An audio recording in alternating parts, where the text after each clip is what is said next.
Well, technical concepts are really kind of hard to teach, but I think what really helped me quite a lot was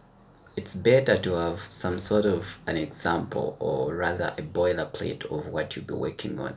before you start teaching people complex things, so they have an idea. And there are a few basic concepts that I always try to make sure that before we get to complex things, people understand basics of something. And the challenge that I really had with most of our students was they could learn a few things. For instance, if I talk about programming languages, you want to teach them how to build things that are working, not in a way where we are taught, for instance, in school as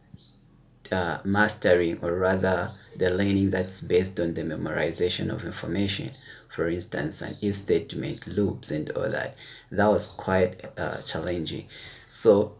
for me, I consider those to be building blocks, obviously, but you want to make sure that you bring up some sort of mini projects as you are teaching people, so that at the end of everything, they are able to incorporate all those building blocks of different programming languages and build something, something big, or rather build complex things, because they know, or they have an idea on how those building blocks of programming languages can be used to do something. So I usually have this I